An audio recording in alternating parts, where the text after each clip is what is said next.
नमस्कार, स्वागत है आपका प्रखर नवनीत के यूट्यूब चैनल में। मेरा नाम निधि है। जैसे कि आप सभी जानते हैं कि आजकल महिलाएं हर क्षेत्र में काफ़ी अच्छा काम कर रही हैं। तो आज के इस वीडियो में हमारे साथ एक ऐसी ही महिला हैं जो कि शिक्षा के क्षेत्र में काफ़ी अच्छा काम कर रही हैं। तो मनीषा मैम, आपका बहुत बहुत स्वागत है हमारे प्रखर नवनीत के यूट्यूब चैनल में। सबसे पहले आप अपने बारे में थोड़ा बहुत बताएँ हमारे दर्शकों को। नमस्कार प्रखर नवनीत। सबसे पहले मैं आप लोगों को आभार व्यक्त करना चाहूँगी कि आप लोगों ने मुझे सम्मान दिया, इस फील्ड पे बोलने का मौका दिया। सम्मानपूर्वक मुझे आप लोगों से एक आभार व्यक्त करने का मौका मिला। मेरा नाम मनीषा चौधरी है। मैंने 2004 में यहाँ वर्क करना स्टार्ट किया था as a deputy director NK public school Jaipur. और मैंने ये जो मुझे आइडिया आया कि मुझे किस तरीके से इस काम में आना है या क्या मेरा पैशन इसके पीछे था, वो सिंपल सी एक छोटी सी स्टोरी है कि मेरी शादी हुई 2000 में। तब तक मैं ग्रेजुएट हो चुकी थी। उसके बाद में मेरे को लगा कि साल निकल गया, 2 साल निकल गया, अब उसके बाद में क्या करें। बहुत ही बोरियत भरी सा ये तो लाइफ एक सिस्टम हो गया कि सुबह उठना है, डेली का काम करना है और उसके बाद में बस सारा दिन भर फ्री बैठना है, टाइम पास करना है। तो ये मेरे लाइफ के लिए तो मेरा बड़ी मुश्किल हो गई। उसके बाद में मुझे लगा कि नहीं, मेरे पेरेंट्स जो हैं दोनों ही इस फील्ड से थे, दोनों लोग एजुकेशन लाइन से थे और मेरा भी ये पैशन था। मुझे लगा कि नहीं, मेरे को इसके साथ में अब उतरना चाहिए। मैंने 2004 में मेरे हस्बैंड से, पापा से, इन लोगों से बात करी। मैंने कहा मैं क्या चाहती हूँ, मैं क्या सोच रही हूँ, अगर मैं सही सोच रही हूँ और मैं जो चाह रही हूँ उसमें अगर आप लोगों को लगता है कि हाँ मुझे ये काम करना चाहिए तो आप लोग मुझे बताएं।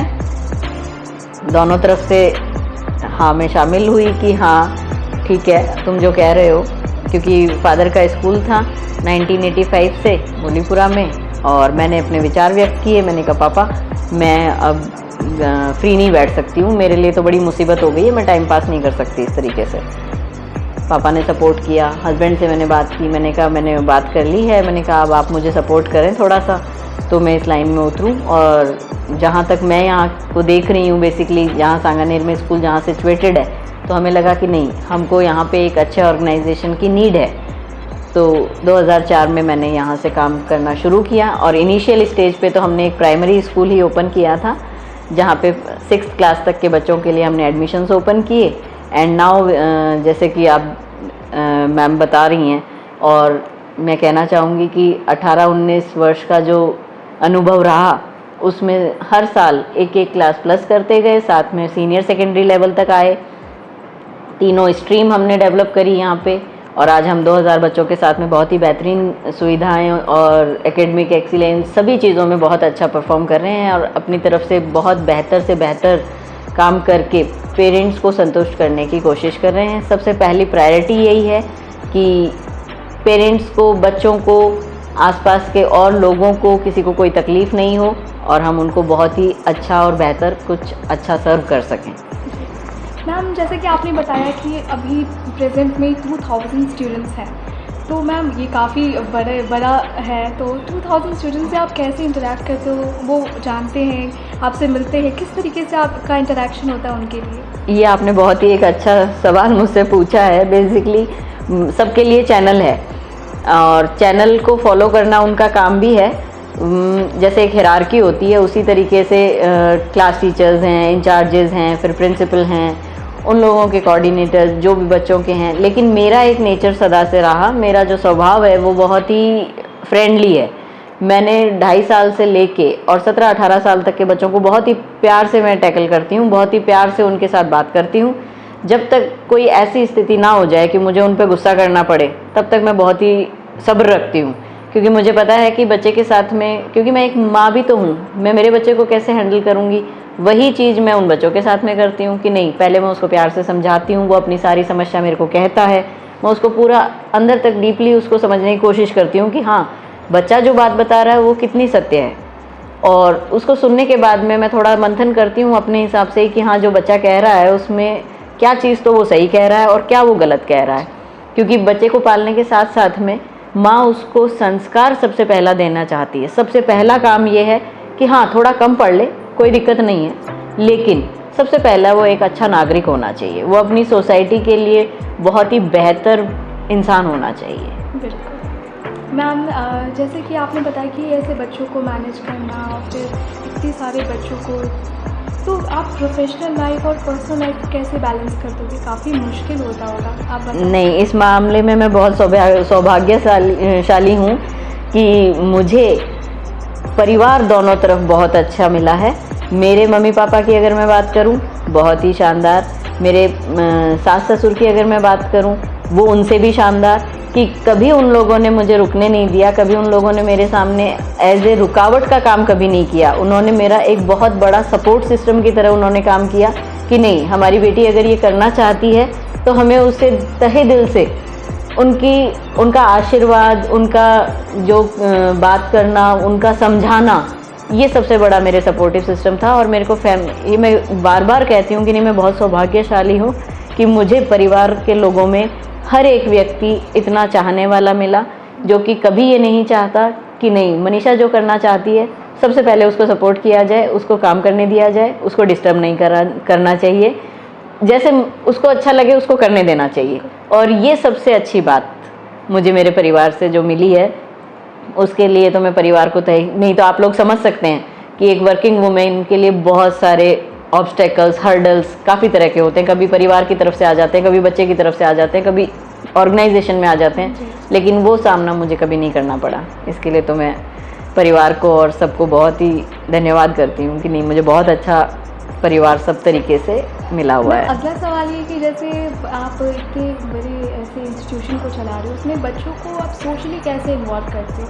कैसे सोशली बच्चों को एक्टिव रखते हो कि नहीं, आपको इसमें ये चीज़ जानना है, इसमें पार्टिसिपेट करना है? किस तरीके से आप सोशली मैम हम उनको एक प्रैक्टिकल लाइफ में लेके चलते हैं। जैसे कि एक परिवार है, सबसे पहले एक फैमिली में जैसे पापा होते हैं, हमको सबको उनकी बात माननी है, सबसे पहले हमें ये सीख दे दी जाती है। तो उसी तरीके से हम उनको यहाँ पे आते से एक सीख दे देते हैं कि नहीं, बड़ा जो कह रहा है वो आपको माननी है। एक बार तो आपको मानना ही है, क्योंकि वो चाहे गलत है चाहे सही है, अगर बड़े ने कह दिया है तो आपको वो बात सुननी है। बच्चे को वहीं से एक शुरुआत हो जाती है कि नहीं, अगर हमें ये चीज़ समझाई गई है तो वो हमको एक बार तो उस बात पे फोकस करना है। और सोशली उनको एक्टिवेट करने के लिए हम उनके लिए बहुत तरह के प्रोग्राम ऑर्गेनाइज करते हैं। जैसे प्लांटेशन का प्रोग्राम रखते हैं, उससे बच्चे को अंदाज़ा लगता है कि नेचर के साथ में एक लगाव होना बहुत ज़रूरी है। जिस बच्चे का अगर नेचर के साथ में, अपनी प्रकृति के साथ में लगाव नहीं है, तो वो किसी के साथ में लगाव नहीं रखेगा। उसको सबसे पहले ज़रूरी है कि वो पेड़ पौधों से प्यार करे, पक्षियों से प्रेम करे। सबसे पहले उसे ये अंदाज़ा होना चाहिए कि जैसे मुझे प्यास लगती है, उसी तरीके से उन पेड़ पौधों को भी प्यास लगती है, उन पक्षियों को भी प्यास लगती है, उन जानवरों को भी प्यास लगती है। जैसे ही गर्मी पड़ने लगती है, हम सबसे पहले बच्चों को मोटिवेट करते हैं कि बेटा अपने घरों में सबको एक पानी का बाउल भर के रखना है। आपको प्यास लगती है, आप बॉटल उठाते हो, पानी पी लेते हो। आप मम्मा को आवाज़ देते हो, मम्मा पानी ले आओ, मम्मा पानी लाती है, आप पी लेते हो। उसी तरीके से पक्षी किसको कहेगा? पक्षी ये सोचता है कि नहीं, मेरे लिए भी तो कोई सोचे।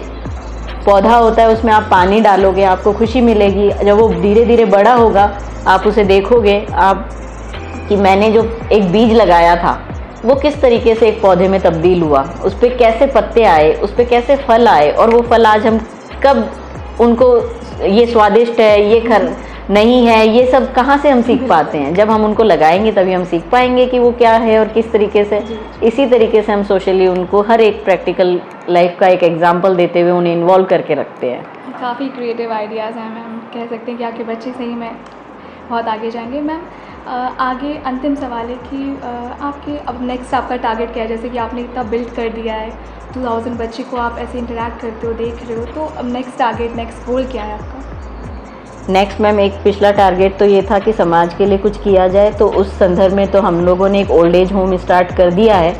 वो हमारा अभी नेक्स्ट जो टारगेट था वो हम उस लेवल पे अभी काम कर रहे हैं कि हमारा एक ओल्ड एज होम सांध्या नीड के नाम से राजावास से आगे जो सिक्कर रोड, वहाँ पे रिंगस के पास में ढोडसर गांव है, वहाँ पे है।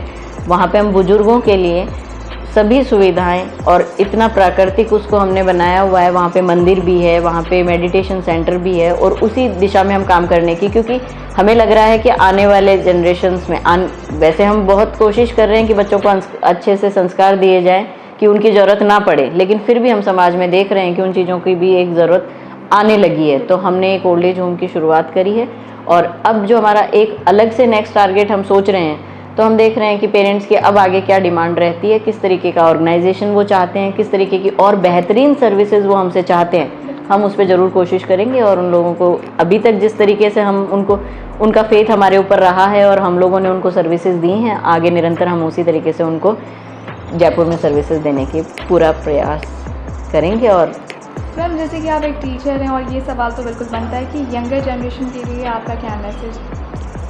यंगर जनरेशन के लिए सबसे पहले मैसेज यही है कि आप किसी से भी नाता तोड़ सकते हो, जोड़ सकते हो, लेकिन सबसे पहले जो नाता आपको जोड़े रखना है वो आपके माता पिता हैं और दूसरे आपके शिक्षक हैं, जो आप लोगों के लिए कभी भी बुरा नहीं सोचेंगे, बुरा नहीं चाहेंगे। सबसे पहले उनकी ये एक ड्यूटी है और एक लगाव है आप लोगों से कि वो आप लोगों को बेहतर बनाने के लिए ही डांटते हैं।